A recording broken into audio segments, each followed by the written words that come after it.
name is Alaina, and I'm heavy on the black.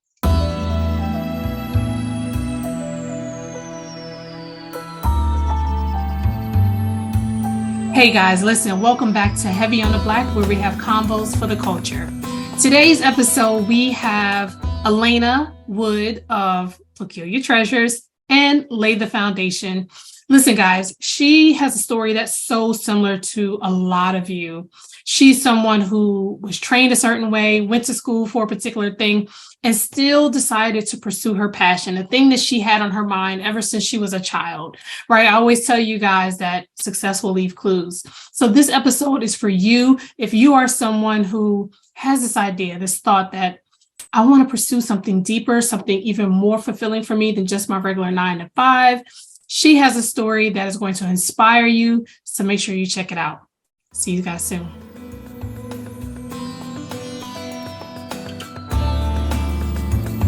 Welcome, guys. Here is another episode from Heavy on the Black, where we have Convos for the culture. Today, I'm excited to talk about Heavy on the Black designers. Why? Because we have Alaina on, who is from Peculiar Treasures, an amazing artist, creative, graphic. Welcome, Alaina. How are you? I am doing wonderful. Thank you for having me. Oh my gosh, the pleasure is absolutely mine. First of all, I am so jealous of your background. I absolutely love this. Is this a piece of your art that we're seeing from right behind you? It is. It's actually an accent wall in my basement studio. And so I use it as a backdrop, or if I'm doing like interviews and stuff like that. It's just really fun. Oh, I love it. Thank you. Look, we're going to dive right into it because I wanted to ask you a question. It's so funny that your background looks as it does, because it gives me this aura of creativity, which you are absolutely a master of, right? But you have this background in education. And every time I think about education, I think about how those who instruct, and I don't want to say teach because every educator is not a teacher, but for those who do give instruction and they have this innate sense of creativity. Did you feel your creativity then, like when you were in the education system? Because we're going to go back to like your very beginning when you started as a child, but just in this instance, when you were in education, did you feel like you had an opportunity to really pull that creativity in the classroom? I did. Yes, I did. Nice. I actually, when I was in the classroom, I was an English and social studies teacher primarily. So I was an educator for 11 years. And for the most part, that was my focus. And so through the reading and the social studies in my classroom, I always embedded art in there some type of way. Mm-hmm. With that, whatever my lesson plan was, I always had some type of creative element for the students. And then I even in my classroom, like on days like this, it's raining outside, our indoor recess would be something artsy. We would be painting, and I will always try to connect it back to something that we were learning in the classroom so that there's always a connection, but definitely, yes. I love that. And it's so funny because I have kids myself. And when I go to the schools, it's so interesting to see, regardless of the subject matter, there's always like a creative door. There's always stuff on the walls. And these are in all the classes. And so I always wondered, like, wow, what's the undertone for the teacher or the instructor? Because it seems like they're way more creative than I could be. But I just love seeing that when you go into these academic halls and you see all this creativity. Yes. Let's talk a little bit about your education when you were coming up. So I read this amazing story. You tell me if it's true, that somebody used to sell their art through their mom when they were in school. So tell us about how this whole creativity mindset and just how did this evolve for you? How did it start? Give us, kind of your story. Well, I remember as a very little girl, my aunt, she tells me this story all the time. I don't remember this particular event myself, but because she's told me so many times, I believe it to be true. She told me a story about us all, me, her, and my mom going to the mall. And my mom was looking to give me some black patent leather shoes for, I guess, some type of event. And next to the shoes were a pair of glittery, sparkly shoes. And I told my mom, and I think I may have been 3, I want those shoes. And my mom was like, well, that's not going to go with what we're wearing. And she's like, no. She said, I was like, no, I have to have these shoes. So I literally, at the age of 3, showed them my creativity from as a little girl. Like, I have to have what sparkles and not was just, what everybody else is wearing. Right. And so as I began to grow older, that same exact passion for fashion and art and color, it just was like innate. That's just who I was. I always was colorful. I always was bright as a little girl. And when I was in the second grade, like early elementary school, my mom would buy me all of the craft sets I wanted. I wanted all the craft sets. Like if it was bracelets, I was making bracelets. I was making headbands. I was painting pictures. I was writing poetry, like Come all of on. that. So she would buy all my journals, pen sets. I mean, I just had all of that, right? And so I started making the bracelets, and it was something that I was really good at. And I remember sitting home making a whole lot of bracelets, and I put them in. I had a bin just like this, like one of these plastic bins. And I had that. After I made all of my bracelets, I put them in that bin, and I wrote out a little piece of paper with the prices on them. And I had a baggie, and I gave it to my mom. And I said, this is the order form. These are the prices. And my mom at that time, she worked in the school. So she worked in the school, and I gave her that. And I said, can you sell these at your school for me? I think like $1, $2 or something like that. And she literally went to school and she sold the bracelets. She came back and she said, I need more. And I'm like, oh my gosh. Come on, I need more. Yeah. So that was my first like experience with actually selling my art as a kid.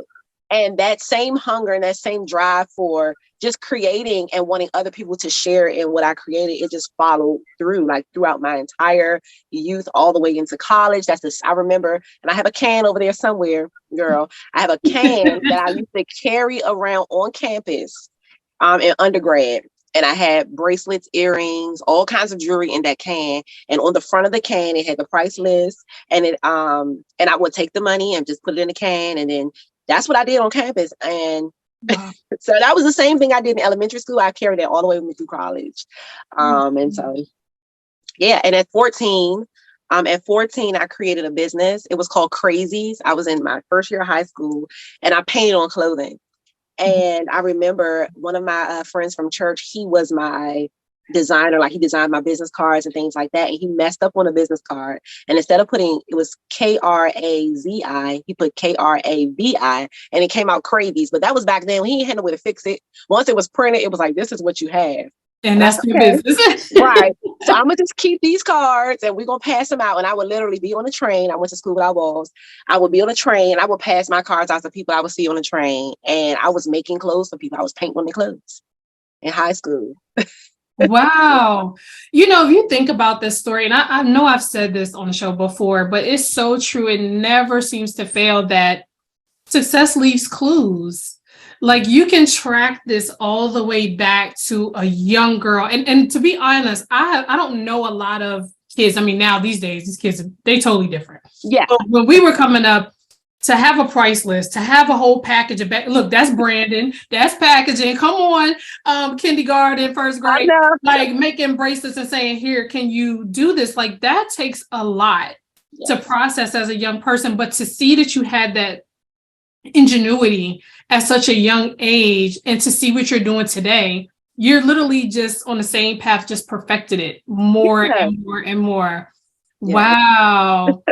So let's talk a little bit about that. I know that you have this formal education. You said you went to Grambling and even got your turnaround and got your master's here in DC.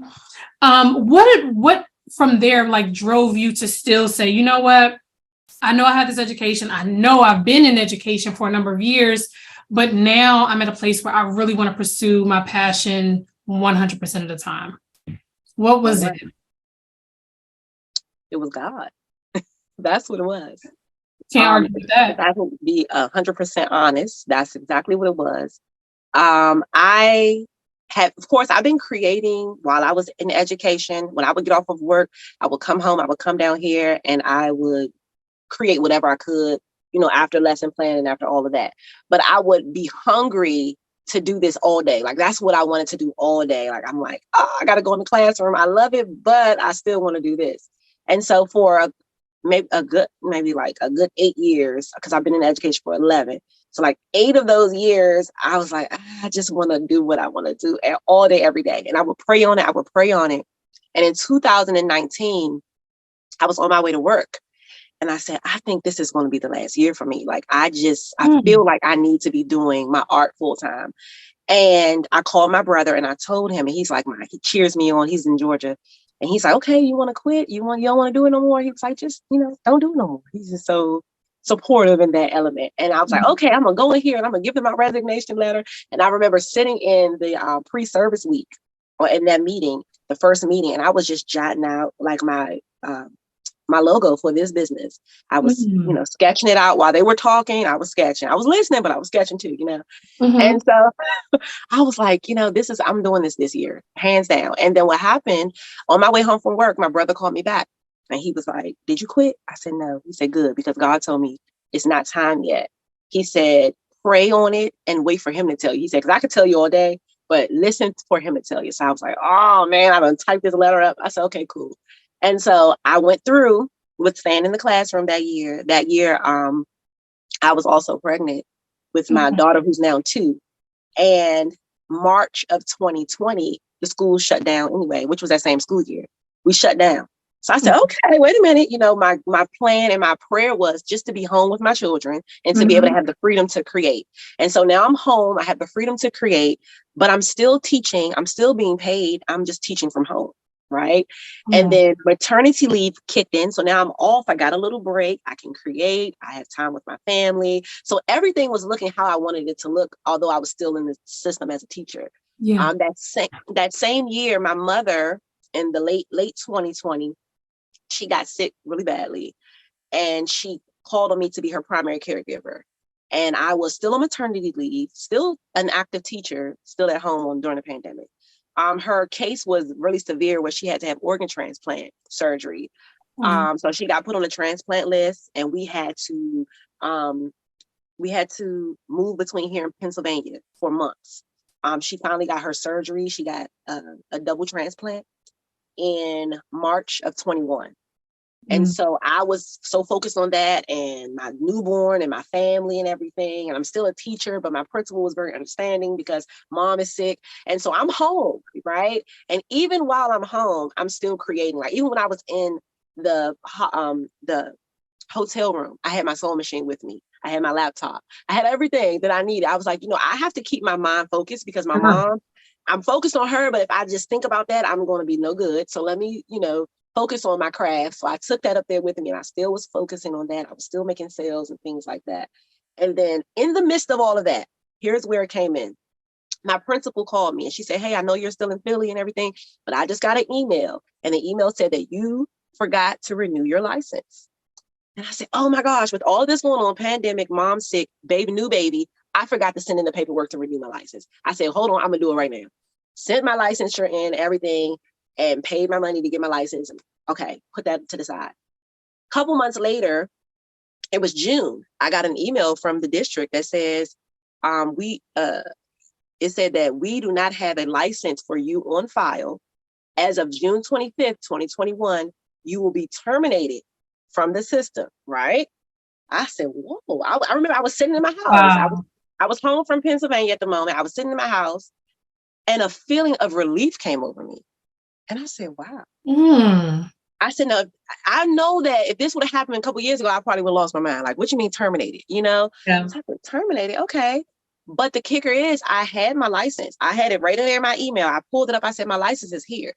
But they didn't have it in their system at the time that they needed it. So it automatically generated a list to say I didn't have my license, right? So I didn't fight for it. In the past, I would have fought for that.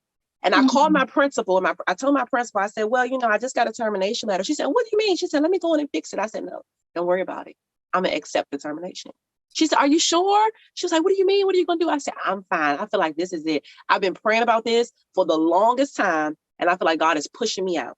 He has to push me out. And even after he pushed me out, I got phone calls from the assistant principal, phone calls from the school. You sure you don't want to this, and, we can put you back in. I mean, there were so many things coming at me, benefits, and you're going to have this. And then, don't forget you get bonuses every year. I mean, they were saying all these things to me.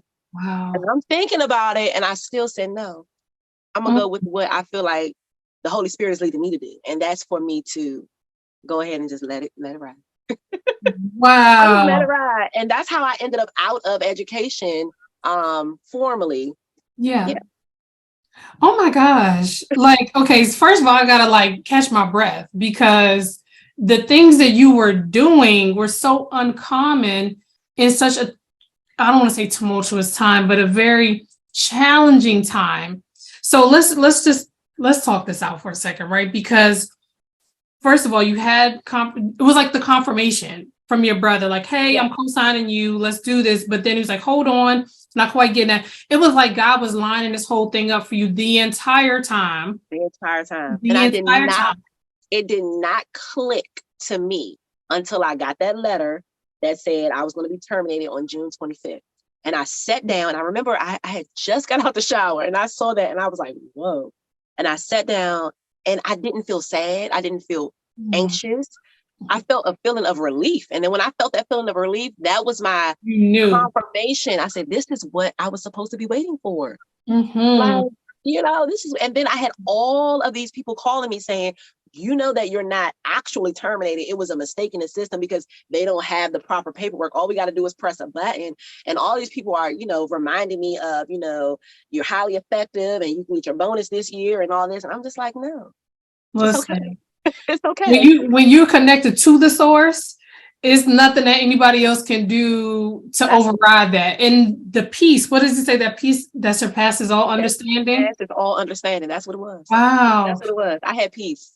Yeah, no, it seems, it's like almost like I could see it in my mind, like as you're telling the story, like how you probably just was like a real woosah, like. And I called my brother and I was like, yes, this was, he told me to wait and this is what I waited for. And even though it wasn't right away, it was in the perfect time.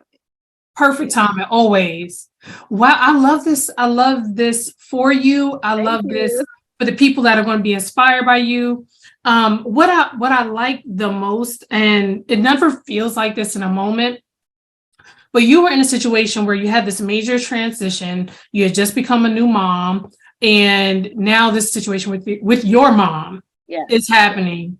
And what I hear through this is I hear the selflessness through this, that you're like, okay, I gotta do what I gotta do. It's, trust me, like if people think about this during COVID 2020, the entire year, that was a very anxious time for everybody. It's not like what we know now on the outset of it. This is while it's happening, you have a newborn and people are saying stay away and do all this, and you were like, absolutely, no ma'am, no sir, I'm going to be with my mom. Absolutely. With your sewing machine. Absolutely. I took my sewing machine. I have two other children, so I have my well, she's 10 now and my 5-year-old now, but my other two children were with me. I have the newborn and my husband. My husband's also an educator, and he uprooted himself and he was like, we're going. He was teaching virtual in the hotel rooms daily while I would be at the hospital with my mom. And mind you, I have two children who were also on virtual. So there are 3 computers going on in one room. While I'm at the hospital helping my mom, and then I come back to the hotel room and, you know, get them settled, and I'll be on my sewing machine. So. Oh my goodness. Well, let's talk a little bit about home, if that's okay, because I was going to ask you, what type of support did you feel like was there for you with your family as you were transitioning? But it sounds like you have a lot of support. How did this conversation go with your husband? Because I'm sure he was along for this whole ride. And like hearing, you know, all of this, the confirmation, the craziness of losing the job potentially. And like, what was that like during that time with your relationship and with your family, your husband and children? Okay. My husband, I will say, has been the most supportive person on my team, the most supportive. And he tells me the things that I need to hear and not the things that I want to hear. And for years, I've been telling him, I want to quit. I just want to be home. I want to do my art. I want to sell my clothes. I want to do this. And he's like, wait, you know, he said, you have to, he's very, he's planned. Everything's on a plan for him. So he's like, what's your plan look like? Let's look at your plan. And I'm like, okay, well, at one point I'm like, I didn't really have a plan. I'm just like, I'm gonna do it. And so he's like, okay, well, you have to have some things in order first, right? And so he would shut me down, but still be on my side. He'd still be encouraging me, but he said, I don't think you're ready yet. I don't think it's the time right now. And when I called him, the same as when I called my brother, when I called my husband at work that day I got the letter, I said, I need to talk to you. I was so excited. He said, okay, when I get home from work, we'll talk. And he took me by my hand, girl. It was just so emotional. And he said, now is the time. He was like, you're ready. He was like, I feel like you're ready. He said, we're ready as a family. And he said, whatever you don't have, I got you. So I'm like, okay, let's do it. And I remember him telling me before, you're not ready yet. And I don't know, maybe God was telling him that. Come on. He told me, he said, you're ready. Because if he didn't think so, he would be like, okay, you're going to have to call him back and tell him you to push the button and let you back in. But no, he said no. And even this whole time, from the time I decided that it was it, I got phone calls, not only from the school I was at, but from past schools that I've taught at and other schools I've never even taught. Principals calling me saying, hey, I heard that you're on the market. Da, da, da, da. We need a English teacher for 5th grade. We need somebody to cover 3rd grade. And my husband was like, don't do it. And I will be, I love to help people. And so I said, well, I can go in and just help them real quick. They just need a teacher for a couple of months while this lady's out on leave. And he's like, no, because you're going to get sucked back in. And then when you get sucked back in, you won't have time to put all of your effort into what you really want to do. And so he would stop me and say, Alaina, remember what your focus is. I'm like, you're right. You're right. And so that definitely, he's been so supportive. Even like I said, with my mom, everything that happened with her becoming sick, he was like, okay, we gotta be in Philadelphia. He was the driver. He drove us back and forth. He drove my mom to her appointments and things like that. So definitely supportive. And my children too, like my son, I call him my cutter boy. That's his name. He loves to cut fabric. And so he'll help me cut fabric when I'm creating. My daughter, she helps me package. She likes to do all of like the behind the scenes inventory type of stuff. So they're definitely helpful. Oh my gosh, I love this. This is like a whole real true family business. It is. It really is. It really love is. that. And then the most for my baby girl, like the 2-year-old, she goes with me when I ship. So when I go ship, and if you ever look at my page, you'll see videos of us and she's putting the packages in the box. So she loves that. I love that. You gotta love that. I feel like I want to talk about that, but I feel like I was really moved by what you were sharing with your husband. And I know that everybody doesn't have that. What I like the most is that you said he will tell me what I need to hear, not always what I want, what he thinks I may want to hear or what I feel like I may want to hear. That's special. Yeah. That's special. I really feel like you have a relationship that a lot of people wish that they had. I'm so blessed too. I have a very supportive husband and all that. So I know what it means. And I'm always like, oh my gosh, when I feel people don't have it, it's like, oh, you don't know what you're missing, just to have this person in your life who believes in you. But I'm so grateful that he did, because look at what you have now. I'm so grateful. Like even now, like he's on me. Like he'll come and he's like, I would like to tell people my business runs, I'm the face of it, but he's really the behind the scenes guy. Like he really does a lot to help me in my business. And I just created recently a design, right? And I showed him the design. And immediately when I showed it to him, he was like, email it to me. I was like, okay. I emailed it to him. And then we were out eating and everything. He said, okay, yeah. He said, it's being copywritten. I was like, what? And he said, I believe do it. Yeah, he said, I believe in this design right here. And he said, I don't want anybody to be able to steal this. He said, so it's getting copywritten and I'll let you know. I was like, what? He's like, it's in the process. I'm like, okay.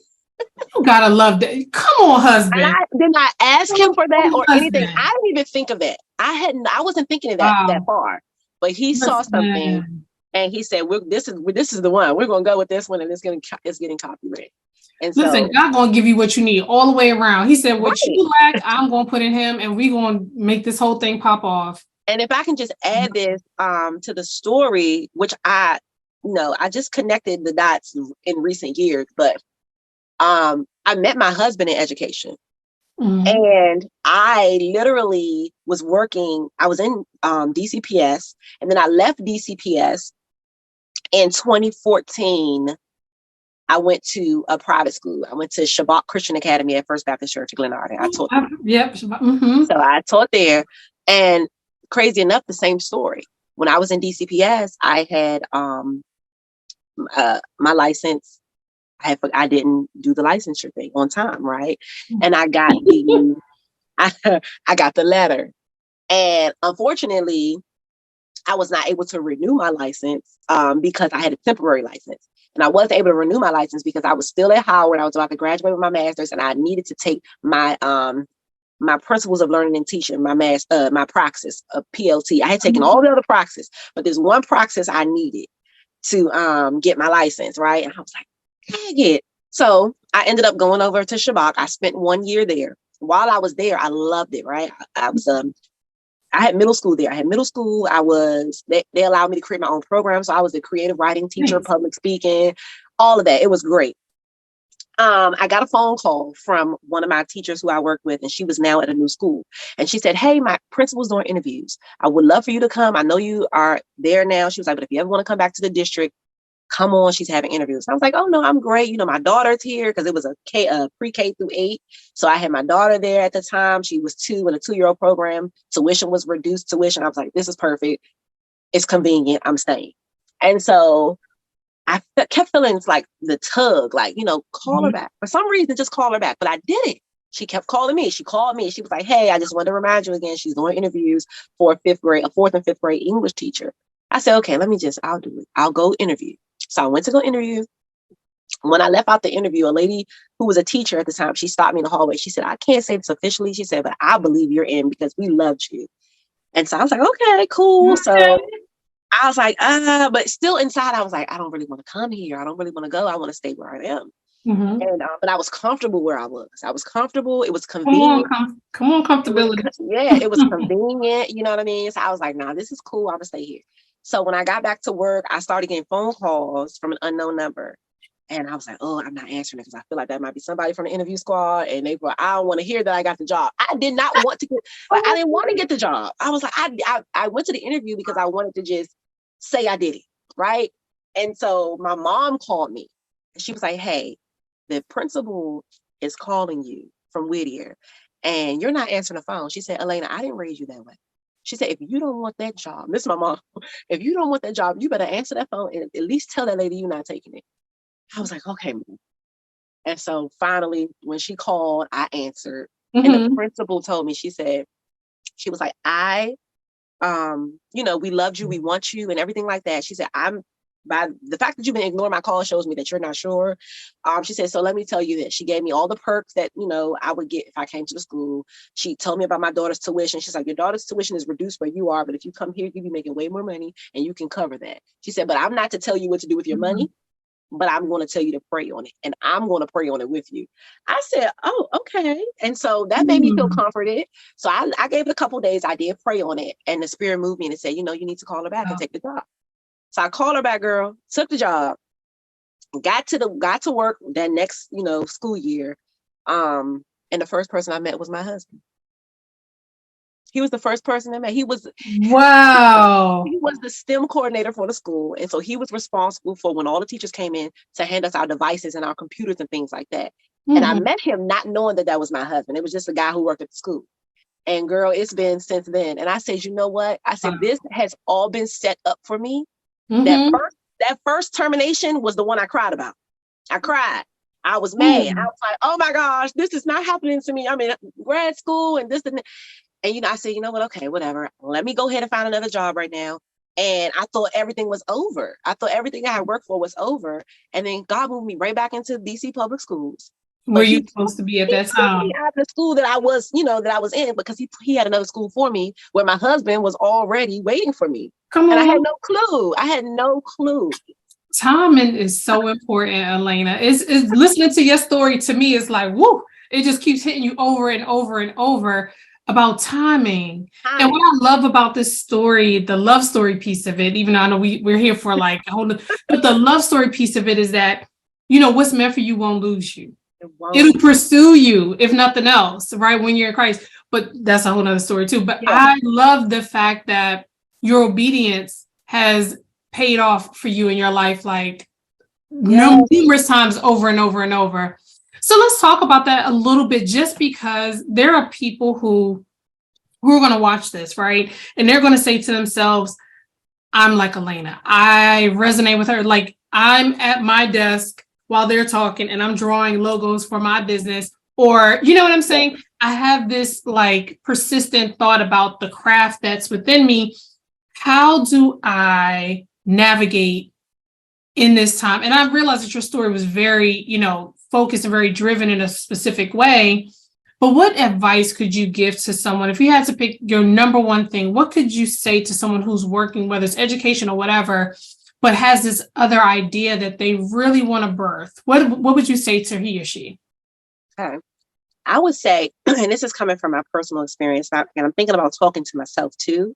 Mm-hmm. Don't give up on it, because sometimes we will get comfortable where we are.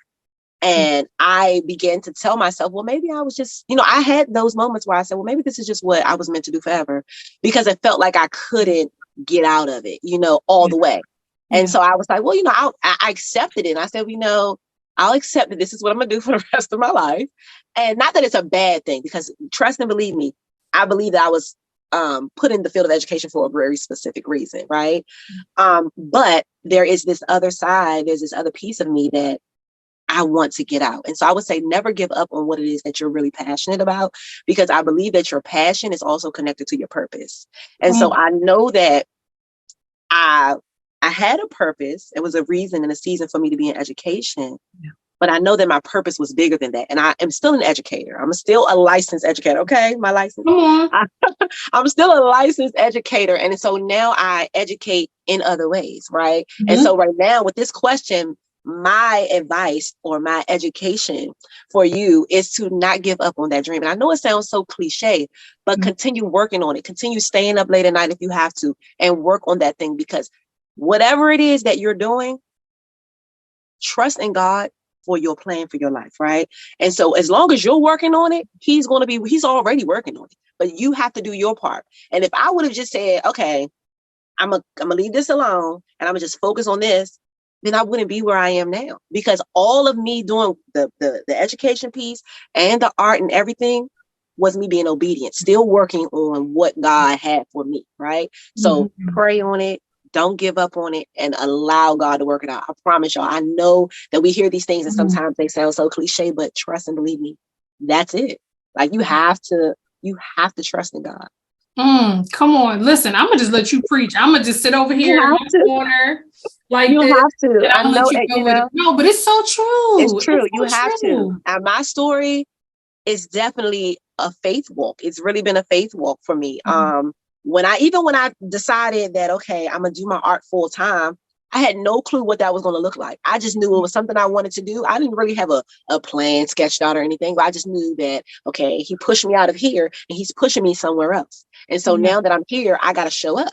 Now have anybody on my back telling me I got to be to work at 8:00 in the morning, that this, I am now that person and he's that person. So I have to push myself. It's going to take a different level of discipline. But that discipline I still had while I was teaching, because like I said, I would lesson plan. I would come down here and I said, if I don't create but one thing tonight, I'm going to do it. And all of those things that I did, even though they were small, and at the time I felt like it's not enough.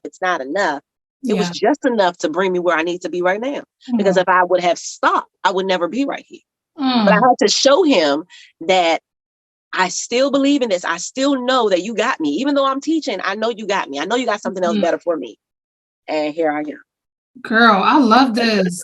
No, it's true. Like you said, the late nights, the early mornings, the sacrifices after work, the things that you do, it all matters. And like you said, when you're doing the thing that's connected to your purpose and your passion, like God's gonna connect the dots for you somewhere. The dots are connected. While I was in the last school that I was in, I was at an all-girls school, and I had started a girls' bathroom club, which we painted the bathrooms in the building. The bathrooms in the building were not up to par for what a little girl would need to see daily, right? And so I said, the girls spend most of their time in the bathroom outside of the classroom. You know how girls are. I gotta go to the bathroom. They're always there, right? And so I was like, we need to do something with these bathrooms. And so I took it to my principal. I actually taken it to my principal in 2017. And in 2017, the school I was working at under my principal, she had just became principal of the year, and she was getting moved to be the principal of this all-girls school. And she said, I got a couple of teachers I want to take over to this all-girls school with me. And I was one of them. And so I put the project for that school on hold. I said, you know what, we'll start it when we get to the all-girls school. And when I got there, I felt like that it was very much needed for those girls in that area, right? And so we beautified the bathrooms, painted them and everything like that. And so once I left the teaching field, I said, well, I still want to paint. Like, I don't want to stop painting with the kids. I still want to do that. And so I just launched my own business. It's called Lay the Foundation. And lay the foundation is literally just that. It's me painting in the schools with the children. I just now started doing after school programs with the kids. I'm doing art therapy with the children. And so I'm still painting. I'm still doing that, but I'm saying all that to say I started that while I was educating. Yes. And so that is a piece of the work that I am still continuing. But if I never started that, if I would say, oh, I'm just a teacher, I can't do too much else, then I wouldn't have this business here. So yeah. And now, like my husband says, he's like, you have all the time in the world. Now, if you go back into the classroom, you won't be able to hop from this school to this school to this school and paint with all of these different children. That's so true. But I love how we see the connectedness in all of this, because like you said, you had that foundation education, you started this project, and now is it a nonprofit for you? No, it's not a nonprofit. It's for profit, but the name, so a lot of people confuse and they're like, oh, is it a foundation? No, the name is actually called Lay the Foundation. And the focus is to lay the foundation for a brighter future through art. And so what I do is I go in, and it's not just for school. So it's for adults too. So I do adult paint parties. I just did like a paint party where I taught a group of women how to design their own jackets.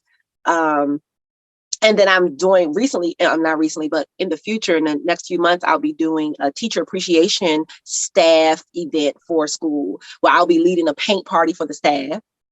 So things like that. And so I feel like connected, girl. They were always connected. Wow. I just feel like the name came from, and I know the name came from God, because I was sitting here and I was like, I had the idea, but I never had the name. And, you know, I know that what my foundation is built on, right? And so I said, the art for me has always, it's God, but the art for me has always been a foundation for me as growing up, right? And so I want to make sure that the art is the foundation for everyone else. No matter what it is, if you're trying to build stronger relationships with your friends, your family, your significant other, your children, in school, business, whatever, let art be that foundation. So let me come and let's just make this thing beautiful. So whether you want a mural in your school, you want me to teach you how to paint, whatever you want to learn how to paint, we're going to paint it. So, and you never know how those words, those images, those things are really transformative for these young girls at that stage. I have a preteen, 12 years old. Okay. I have a son too, but she's in that stage where, you know, your body's changing, things are happening, life, you look different than you did. And I mean, the whole gamut of young girl syndrome, just going through things. And so even as a parent, I feel like I can appreciate that visual reminder of who you are and just things that are positive and are underpinning, you know, all this beauty that they possess inside and just showing it to them physically. So I love that. That is amazing. Yes. So let's talk about your other businesses. Because I know you have like Lay the Foundation. You also have Peculiar Treasures. What's Peculiar Treasures? Is that just the art that you do when you're creating clothing? Yeah. So Peculiar Treasures is my line of it's basically the home for my wearable art. That's what I call it. It's a one-stop shop for all things wearable art. And so this, like even this piece, you can't really see it all the way, but this is a long kimono. It's a kimono robe, and this is my art. So my art on fabric, my art on everything, right? I hand paint a lot of garments, so I do a lot of custom work. I just finished doing a really nice custom order for someone. She ordered boots and a matching jacket because she's in Texas and she's going to the rodeo. And so that was like extravagant. I just recently did custom artwork for a hat for Stokely from Mint Condition, which was a blessing from the Lord. Come on, yes. Yes. And he really loved the hat. He wore it on stage to his recent concert at the Barclays. And even the feedback that he gave me about the hat just really touched me, you know. And when he received it, he said that you can definitely tell that you put your heart into this. And so that is what I do. I create art for you to wear. That's what I do. And they're statement pieces, they're conversation pieces, and they're pieces that can last you a lifetime. And you're always going to get stopped and asked about it no matter where you are. If it's only one person, somebody's going to ask you about what you make for. Yeah. I love that. You know, it's so funny. One of the questions I had written down, I was going to ask you, do you feel any void between what you're doing now and when you were working? But clearly, the way your face lit up when you started talking about your art, the answer is absolutely no, right? No. And listen, I had a moment in the beginning where I felt guilty for not feeling guilty. So I would tell my husband, I'm like, I don't feel bad for not being in the classroom. I don't feel bad for that. And he's like, we are a mess. We are a whole mess. We're going to apologize for not apologizing or feeling a kind of way. But yeah, he's that is so no. beautiful. Yes, don't feel bad. This is what you pray for. This is what you want to do. And I am still interacting with the students. And so I have classes in the afternoon on certain days of the week where I'm interacting with students of grade ages that I would teach anyway. So it's the same almost. Wow. Just a little bit more freedom to do more of what I want. Yeah, look, and that's how God does. He'll make sure that our tracks are parallel, that everything that we're doing is not, diverting us from our track, but it's a step and a compound on top of it. So all of the things that we go through and that we experience are all part of our story. Yes, it is. Oh my goodness. I love this. I feel like so much more connected. I'm excited to see how you've really activated your faith, right? Because we talk about faith a lot in different ways, but you're very intentional about giving God his time and his glory. I'm very intentional. Yes. I love that. I love that for you. So and what's you know next? what? Oh, I wanted to. Okay, what's next? Oh, what is next? Girl. But no, we can talk about what's next after. What did you want to share? I just wanted to share that how I met you. I didn't meet you, but Okay. No, come on. I was at the Pinky Cole book tour. Okay. And I heard you stand up and speak on that microphone. And immediately when you stood up and spoke on that microphone, I was in the back and I was typing a message to you on Instagram. And I was just like, I was so inspired. And my husband was like, what are you doing? And I'm like, I got to send her a message because I just feel I'm happy for her. And I didn't even know who you were. I was just so happy for you to get the opportunity to just your dream. You know what I mean? Like you had the opportunity to do what you wanted to do. And I was like, her ideas are amazing. A Black Expo, like all that's bomb. And so that's how I found out about you. Oh my gosh. Thank you so much. And it's so funny in that moment. I didn't come for that. Like I didn't come for that. And it, like you said, God puts all these things together and it just works out because when I first got there, and not to make this about me, but I got there and I bought this ticket and I said, one way or the other, I'm going to give her something. She's going to get it. And all the seats were half the seats were reserved, this and that. And a girl hadn't seen in 30 years almost. We were, no, probably not that far, but it was high school, maybe close to 30, maybe 25, something like that. I haven't seen her since high school. Now I'm aging myself, right? But it's okay. Right. And then out of nowhere, she's calling my name. And I'm like, who, what? And I looked, I'm like, really? She said, oh, right here. I got a seat. I got an extra seat by me. Third row. And we're just having this conversation. I said, God, you are everything. Everything. No coincidence. All on purpose.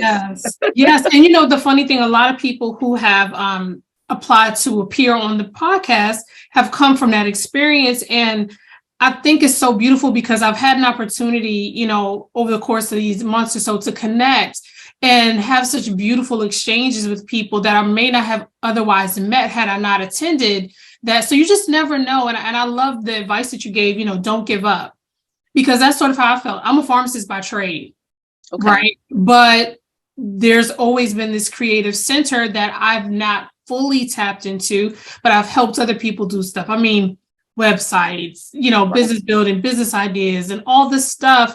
But I feel like God said, it's your time. It's your turn. It's your opportunity. And so that's what we're walking into. That's what Convos for the Culture is all about.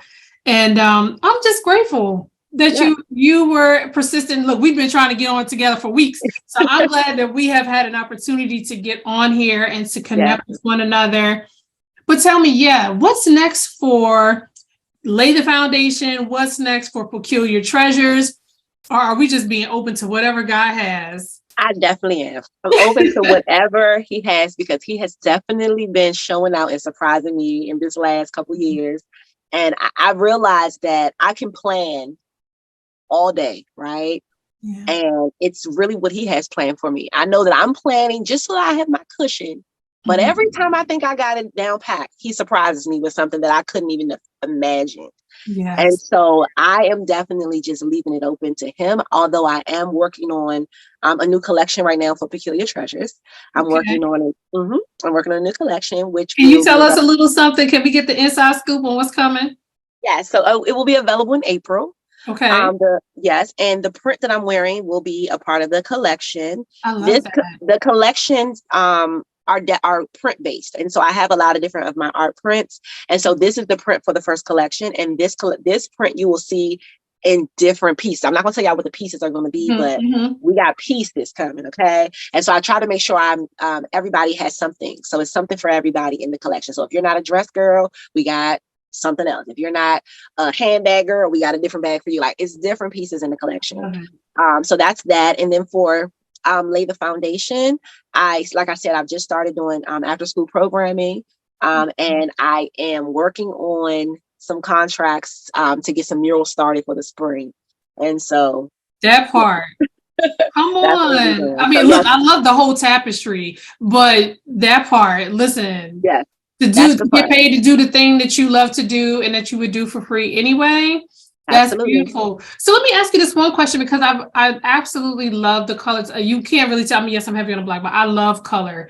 And when I'm looking at your kimono, is this something that you have painted on, or have you started moving into customized like fabrics that you're using? Yes. So this is not an actual painting. No, this is customized fabric.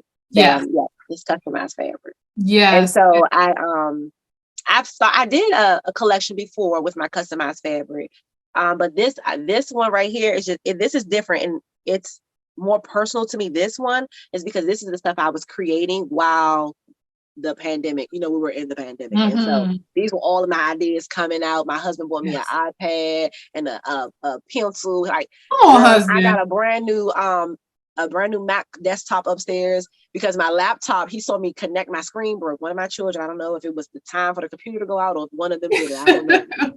But I would have to connect my computer to my TV screen and use the keyboard, but use the monitor, And so he was looking at me do that for a long time. And he's like, what you want to do? And I was like, well, I really love the new pink Mac computer. He was like, all right, let's go get it today. You better get it today while I want to get it. I was like, let's go. So girl, your blessing is right there in your house, child. Girl, he took me to get the computer. So I got that. I got my MacBook. And so I told him, I said, I promise you that since you got me this MacBook and this pencil, I'm not going to make it go to waste. You're going to see your investment. And so he's like, start making those prints, get them ready, let's get them on fabric, yes. I love that for you. I love that. Thank you. Yes, absolutely. Listen, it has been my pleasure to hear your journey. It's been my pleasure to just share this in this platform, your business. We will definitely have to have you come back in a year or so after and just see how your life has continued to really blossom, because I know that that's all that's going to happen. Yeah, you continue to bless other people. Girl, I'm so excited. I'm happy I was able to meet you, talk to you. Yes, it was a blessing. I'm so happy that you're doing this. I love everything that you're doing. Heavy on the black. I'm heavy on the black. Everything black. Hey, go on. Yes. Girl, well, I love it.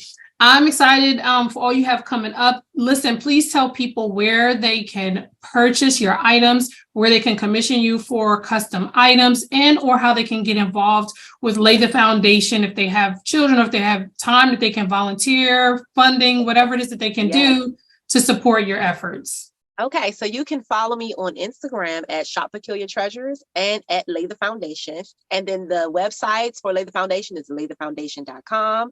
And on Peculiar Treasures, it's shoppeculiartreasures.com. So the same way it's on Instagram is the same way it's on the website.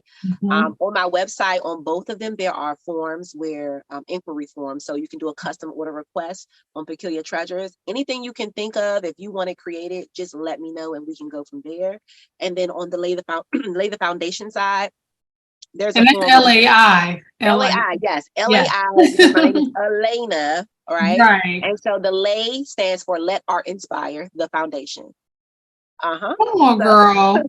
So yes, you can go there and you can put in an inquiry for booking, you can even just send me some inspiration. You can send me a message to tell me to keep going. I love those. Some people send, I may get a request for a quote, but I may also have not a request, but just a message saying, I love what you're doing. So whatever you want to stop by and say. It's so beautiful. I feel like all the colors and the tapestries and everything that you put together is just a reflection, mirror reflection of your personality and your energy and everything. So it has been really good to spend time with you. And I'm glad that we finally had a time to connect and to make this happen. So thank you so much. Any last words you want to share before we close out? Let art inspire.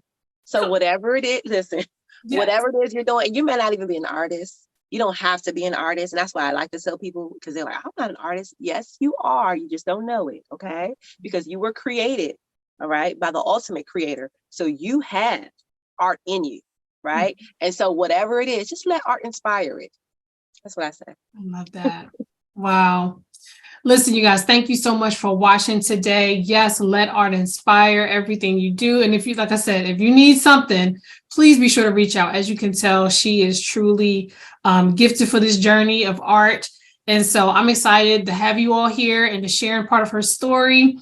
Listen, this is why we have these convos for the culture. So I'm so grateful and thankful that you guys were here. So until next time, see you soon. Have a great day on purpose with purpose. See you soon.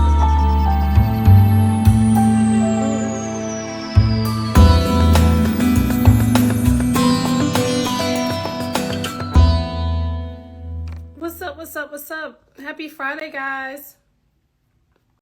I know it's been like a week since we went live after a show, but y'all had this great conversation. Tonight we went heavy on the Black art. So I'm going to invite guest Alaina of Peculiar Treasures. You may have seen some of her custom stuff. Let me see if I can pull her in. Yeah.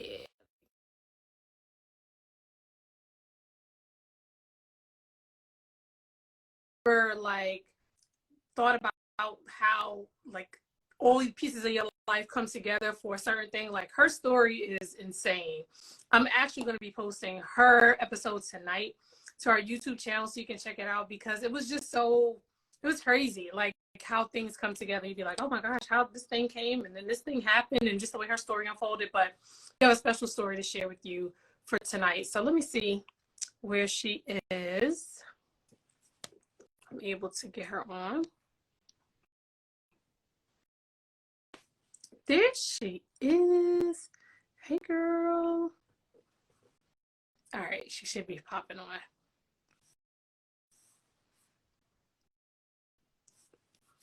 How's your Friday night going anyway?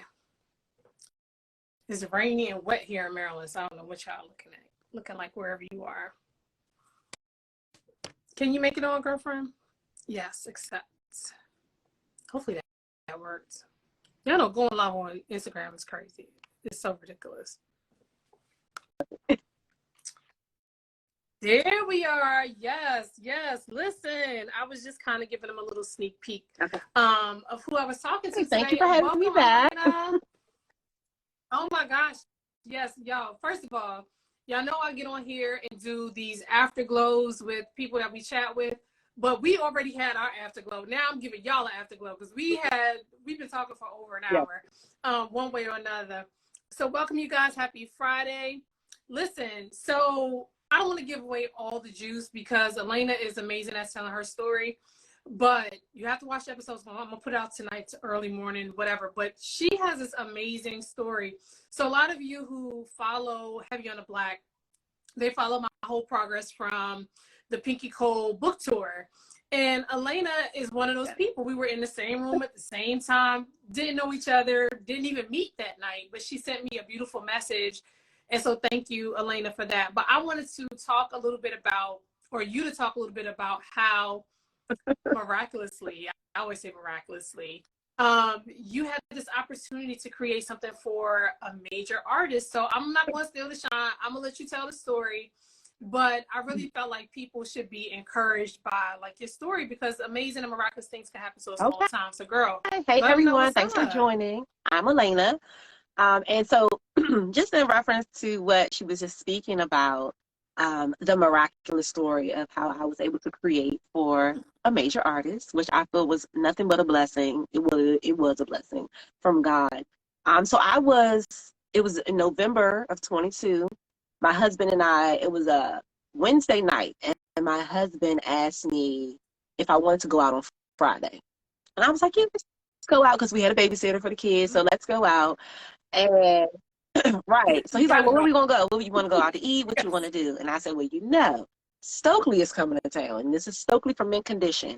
I listen to Stokely daily. He's on my playlist as I'm creating my art and everything like that. So I was like, I've never seen him live. I definitely want to go. And so he said, all right. He looked up the tickets right there in the moment, and maybe like an hour later, he was like, all right, we want to see Stokely. I was like, okay, perfect. I was like, perfect. He said, okay, got the babysitter. He got the babysitter locked in and everything. And so Friday comes, we get ready to go to the show. The babysitter, who she usually comes to, which is, I'm a former educator, but it's one of my students, her mom. She's like, she does nanny services and everything like that. I love her so much. We're so close. But anyway, this particular day, lines and wires got crossed. And so he told her the time he needed her, but she had the wrong time. Okay. And so we were sitting in the house and she didn't show up. And I'm like, oh my gosh, he's outside. I didn't know. Right. I didn't know, but he's outside on the phone. He left the house. I went outside to go call her because he didn't want me to know that she was not there yet. So he's like, what's going on and everything. They had a misunderstanding. So we ended up dropping the kids off to my grandmother, which made us get to the show a little bit late. Show started at 8. He was supposed to go on stage at 9 o'clock. He was really the only artist I was there to see, right? And so I get to the front door. I hear Pretty Brown Eyes. I'm like, oh my gosh, he on stage. I can't take it. I got to run. I know you was messed up. Like, you better hold on, sir. Stop saying I'm so hurt. So I'm telling my husband, he knows how I am. He's like, okay, you just go ahead, go. So I'm like, I'll meet you at the seat. And so we go in, and he finds the seat. But as I'm walking in, everybody's sitting down or standing up and partying or whatever the case may be. And I'm walking in, and I notice one of my friends from college who I hadn't seen since 2009. That's the last time I saw her. And I had a modeling group in college. She was one of my models. Really, really, really cool. And so we haven't seen each other, but we have talked on Instagram periodically throughout the years. And yeah, breaking my heart. That's right. She noticed me. She's like, Alaina, and I'm like, Trish. And so we talk and we're hugging and everything, trying to catch up. But at the same time, while I'm listening to her, I'm still trying to hear the artist on the stage. I'm like, okay, girl, I love you. You know that. I said, girl, I told her. I said, Stokely is my favorite artist, and I am not about to know. So how am I missing this? And I asked her, I said, how long has he been on stage? Like, why is he on stage already? And she's like, girl, I don't know. He's been up here for like 30 minutes. I'm like, oh my gosh, that means he's about to go off. So we're talking and everything like that. And I said, well, anyway, what are you doing here? Like, you're all the way from Minnesota. Why are you in DC at this show? And she said, she was like, my sister sings backup for Stokely. And I'm like, oh, okay. Now she's telling me this. It goes in my head. Okay, so it goes in my head, but it doesn't really register to me. Like, I'm not thinking of anything in reference to that. I'm just like, oh, that's cool, right? And so as we're talking, I'm still like, okay, love you. Let's take a picture. I'm going to go try to enjoy the rest of him while he's on stage, right? I don't even know where my seat is at this point because I've been talking to her. I have no clue where my husband went to go sit down at. So I just found me a little spot on the side, and I'm partying or everything. And my husband's calling me, but it's so loud I can't hear him. So I'm like, okay, I'll go to the phone. I'm like, put your hand up or something. So I'm looking around. I finally see him. He's at the front, girl. So he done bought us good tickets for us to miss the show. The tickets. So I go to the front and meet him, and I look at him, and I give him a face like, I can't believe I'm missing this. So he's like, just enjoy the rest. Just enjoy the rest.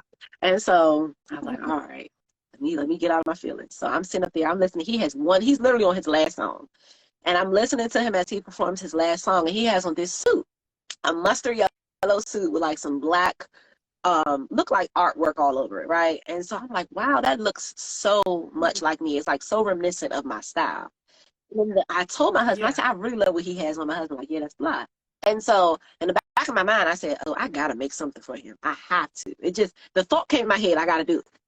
And so I enjoyed the rest of the show. You know, Marsha Ambrosius came on, Johnny Gill. I was like, okay, yeah, I didn't want to come. It was a show. I said, I didn't really come to see y'all, but it's okay. Oh, wow. I'm going to go ahead and enjoy the rest of the show.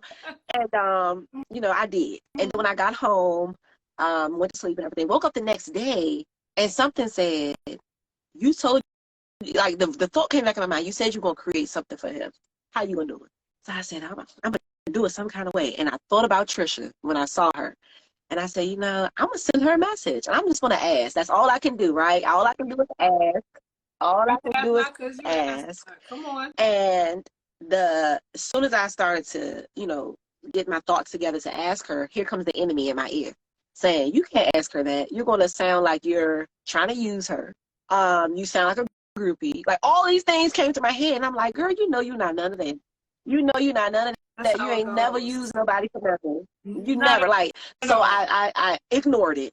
And I told myself, I said, Alaina, the most she can do, or the worst she can do, is say no. And if she says no, you still gonna find another way to get him mad. You gonna find him another way to get something to him, right? And so I did just that. I said, okay, I'm gonna ask her. So I sent her the message. And as soon as I press send, you know, that enemy came back, and he's like, see, she ain't even send you no message back. You crazy. And so I'm like, I know, we just told ourselves a whole narrative, right? So I'm like, ain't even okay, all right. So hours went by, she didn't send anything back. A day went by, she didn't send anything back. So then he really started working at me. He's like, I told you you were stupid for sending that message. You should have just left it as it was. Now you look crazy. And I said, no, I rebuke you. You know, I just kept saying, I rebuke you, Satan, in the name of Christ. I rebuke you. Yeah. No, keep it moving. And so I felt an air of confidence, even in the midst of all that. I said, I was supposed to send her this message. So 2 days later, finally, she sent me a message back, and she said, hey, Alaina, I'm just getting back in town from vacation. And she was, she told me, she said, she read the message, and what I told her, I said, hey, you know, hey, Trish, I was good to run into you at the show. I said, I am creating a custom piece for Stokely. And if there is anything you can do, if you know any way that I can send it to him, I would greatly appreciate it. And her exact message was, I love everything that you do. I've always been rooting for you.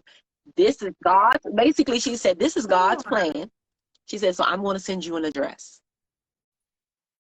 She said, I'm going to send you an address. And girl, when she said she's going to send me an address, I literally started crying. I literally, like, real tears came out. And I started jumping for joy. It was nobody in here but me. And I'm like, wow, God, like, you really did that. And so here I go, like, you know, I'm just so, like, look at the devil. You just mad over there, because this was really what was supposed to happen.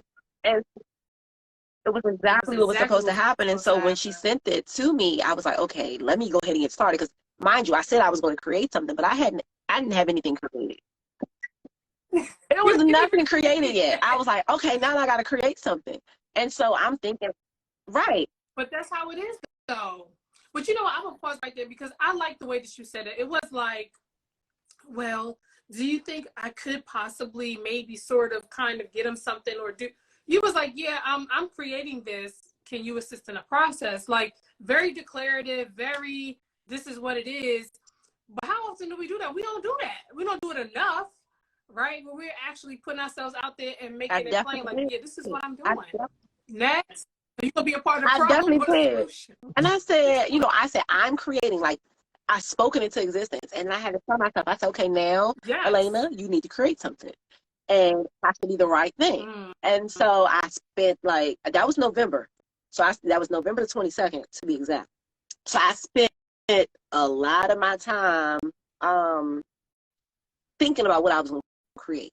And then when it finally came to me, like, I sketched out all these different things. And I said, well, I don't know his jacket size. I don't know his pants size. I don't know this. So I said, you know what? I'm going to go with a hat. And I said, I don't really know his hat size either. I said, but I'm going to buy two. And one I'm going to fit. And so I designed two. Did you design two? I designed two hats. Wow. And I said one of them has to work, right? And so I designed the two hats. Right. And then once I finally did that, I was in the process of designing. She sent me a message. She said, hey, Alaina. She was like, you know, my sister's going out of town. They're going on tour they're going out of the country. And she said, so if you're thinking about sending the box, don't send it now. And I was like, great. I'm not going to send it now. I'm going to wait, because I got a show schedule. So I was like, I'm going to wait to when I think they're back. And so she said, okay, great. That's good. So I waited. And then when I finally sent it, I sent her a message. I said, hey, it's en route. She's like, great. So the sister and I don't even know the sister, okay? The sister got the package on a Saturday. And my friend Trish sent me a message. She said, hey, my sister received the package. Thank you so much. Because I put a card in there for Trish. She opened the box. She didn't open the package, but she opened the box. So she opened the box and she took it, because I gave both of them a thank you card. So she got there, they got their cards. And then she said she's going to give it directly to them when she sees them. So that was on Saturday. So I'm in my kitchen on Wednesday night and I'm cooking. My kids are sitting at the table. I'm literally about to put the food on the plate to take it to them. And my notifications go off and it says Stokely Official sent you a message. And I said, okay, I told my husband, I said, I'm gonna need you to I told my husband, I'm gonna need you to come make the plate. I'm gonna need you to come make the plate. Because I need to go read this. I need to go read this real quick, and I need to sit and I need to think about what's happening. And so, like I told you, all I really wanted to do was just make the hat. That's it. I wanted to make the hat, and I wanted him to get it. I didn't care about anything else. I didn't care about him. I mean, of course, I want him to wear it, but I didn't really care about all that. Like recognition and all that, that's really not me and my thing. And so I just was like, I just want him to have something that I made because I love him. I love his work. And I've been like a fan for years, right?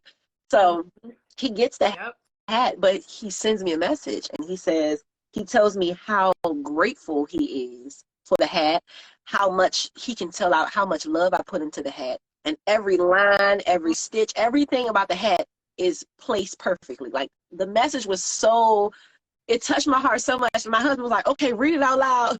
So I was like, right. I need to know whose message am I like, read it out loud. I need to hear it. So when I read it out for my children and everything, my children listen to him with me and they know the songs. They're like, he sent you a message? And my son's like, maybe he's going to ask you to come see him. And I'm like, I don't know. Like, my son's 5, so he just has this imagination. He's like, Mommy, maybe he's going to send you a letter and tell you that, write you a letter. It's not over. Right? Well, it's not over. Hey, Hair Wiz. I mean, it's not over. He's going to send me. He's like, he's going to tell you to do this. And he's going to, my son just, I was like, okay, you never know. So we read the message out loud. And then my husband was like, everybody come to the living room and put your arms around Mommy and give her a hug and tell her congratulations. And so they did that and everything. And everybody's like, thank you, God. And we praising and everything like that. And so it was a moment for me because one of my favorite artists actually recognized my art. And he recognized it for what it was. He said they were beautiful. And he sent a message and he said the good thing, he said the bad thing, and I got nervous because when I saw it, he said the bad thing about these hats, Alaina, is they're so pretty I don't ever want to mess them up. Those were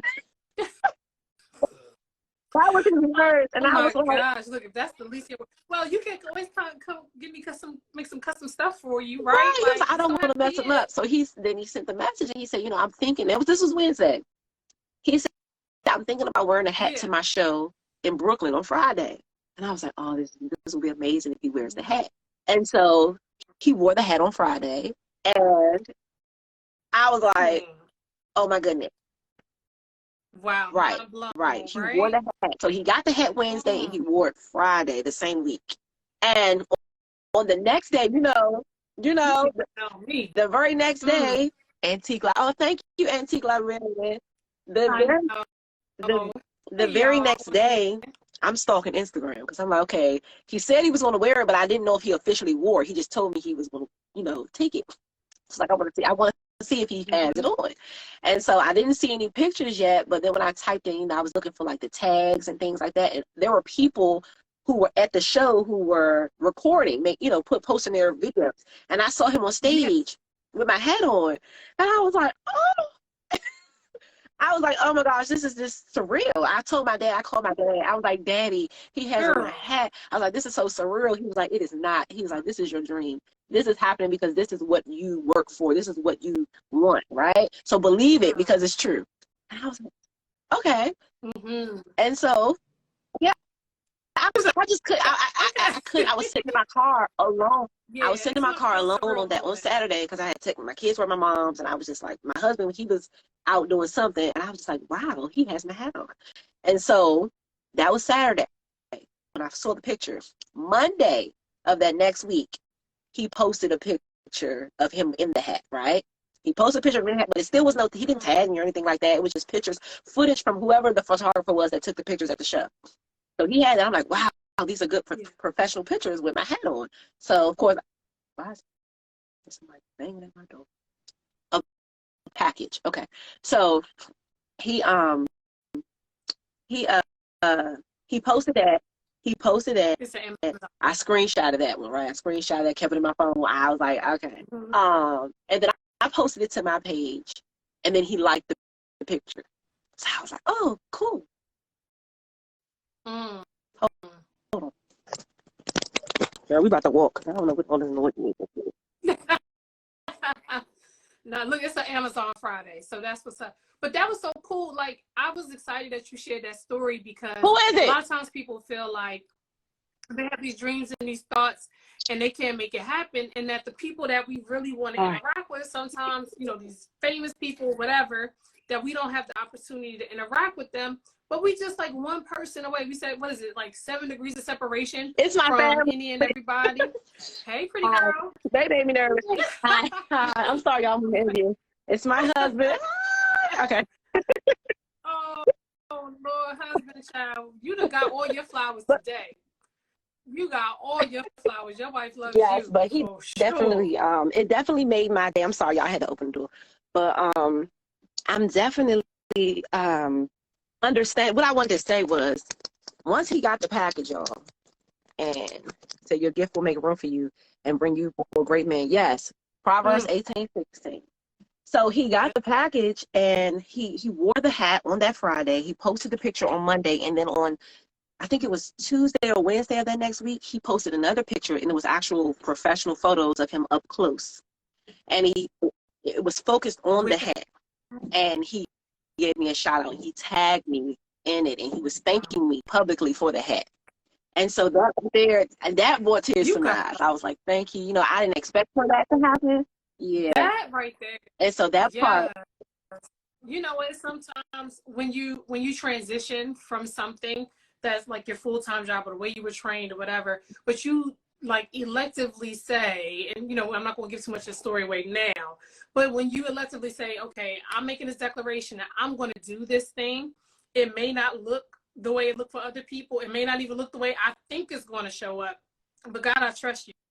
And then you pivot into more of this purpose, passion mode, and it works out. Like when somebody acknowledges what you're doing, somebody that you enjoy watching, you look up to, whatever, when they acknowledge the thing that you said to yourself, all right, I'm just going to give it my all, no matter what it looks like.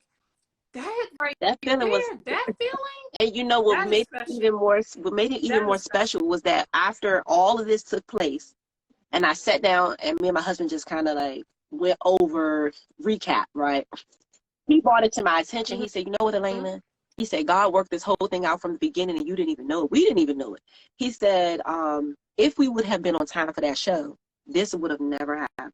He said, so the situation with you being late, and in the past, if I was late for something like this, I mean, I would have had attitude. I would have had attitude. I would have been mad because I wanted to see him and all of that. But instead, I was like, you know what? What can I do about it? What can I do about it? You know, I came all the way here to see him. I missed every song. I'm only able to see him perform one song, but I'm all right. I told him, I said, it's okay. We good. And so he was like, you know, if you would have walked in on time, we would have already been in our seats. We would have watched the show, but you would have never saw her. You would have never. And that's what he said. He said 9 times out of 10. He said, man, he said, now possibly getting up, go to the bathroom or something, maybe. He was like, but the way that she was positioned in the seat that she was in, she saw you first thing when you came through that door. If we would have already been sitting, she called me out. I didn't see her. She saw me. And called you out because of your art. Yeah, and I had on these sparkly jeans. Like I had the jeans were sparkling, everything was bright. So she saw me, and that was it from there. And you gotta love that. It's so funny because so y'all, we got to this story, and I'm telling you this that you're getting this like firsthand because we didn't start talking about this until after we finished recording for the podcast, right? So she's like, I want to tell you how I met you. And, you know, all of this was from, you know, with the Pinky Cole book tour when I was there. For those of you who may know, be following, I was on the third row. But let me tell you, it was not because I was so crafty, so put together. It was a very similar thing. And I'm just recap quickly because just to underpin what Alaina is saying is that I ran into somebody, literally went to this event by myself, had a gift for Pinky Cole, said I'm going to give this gift to her, just like you said, I'm going to do this. And now this is, mind you, this is the second thing that I've given to her because I already sent the whole box package custom stuff to her. And I'm so OCD that I had to recreate something. And I said, okay, I'm going to put this together and I'm going to make sure I give it to her. Girl, don't you know half of those first 2, 3, 4, 5 rows were like reserved and all of this stuff. And even though people weren't sitting there, I wasn't going to sit in somebody's seat. And I'm turning to go back and look for seats. Someone I hadn't seen in over 20 years is calling my name. And I'm like, girl, what are you doing here? They asked, what am I doing here? What are you doing here? What are we doing here? She said, well, I have a seat right next to me. Yeah, she's on what row? The 3rd row. And I think because of, you know, it's always talking about proximity. And sometimes that's a physical proximity. Sometimes it's an emotional proximity, a spiritual proximity. But in this case, it was proximity, it was physical. And because I was so close, I was able to raise my hand to be the first person to say, hey, I have this thing for you. And, you know, you remember you were there. She's like, well, because you blessed me, I'm going to bless you. And it just, I just feel like when you give from your heart, when you create from your creative center authentically and just show up how you feel like you're supposed to show up as your authentic self, things like what happened to you, they happen. Like they literally happen for real. And God has an opportunity to do the things. Hey, you guys, happy Friday. I'm so glad that y'all are on. Hey, Simone. I'm just grateful because Alaina, your story is just, it's a beautiful, touching menagerie of trust, of trial, and ultimately of triumph. And so just keep going, girl, because we out here watching you. We want some Thank you. Yes, I know. I need me a background like you. You see, we can get over there and do it. Just let me know. Okay? Whatever you put on your background, have you on the back, whatever, we can put it up there.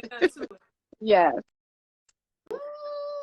I'm loving it. I'm loving it. And I'm loving you for coming on the show. Y'all get ready to check it out. It will be dropping by tomorrow, so you all can check it out. I will put the link in the story or in my bio so that you guys can check it out. So listen, have a wonderful weekend on purpose, with purpose, girl. Keep showing up and shining. Thank you for this opportunity. It was really a blessing to talk to you today. And we'll talk again. Oh, thank you. Look, I'm looking forward to, you know, I got to get myself together. For those of you who are on, who are not following, please be sure to follow her at Shop Peculiar Treasures. Shop Peculiar Treasures. If you're not following Heavy on the Black, you should. We have amazing conversations for the culture with folks just like Alaina. And so we want to shout you out, girlfriend, because you got to go on. And I want to just give you all the blessings, all the flowers, everything right here, right now, because you deserve it. So, all right, Cakes, this was great. Great. I'm so glad that you enjoyed our chat. These are our afterglows. We have these convos because I'm always so hyped. Like, I want to, like, keep the party going. And so we've been keeping the party going. But, yeah, Alaina is definitely one you need to follow. I'm going to sleep. All right, y'all. Y'all have a great weekend on purpose, Alaina. I'll be in touch, and we'll be talking soon. All right, y'all. Have a good one.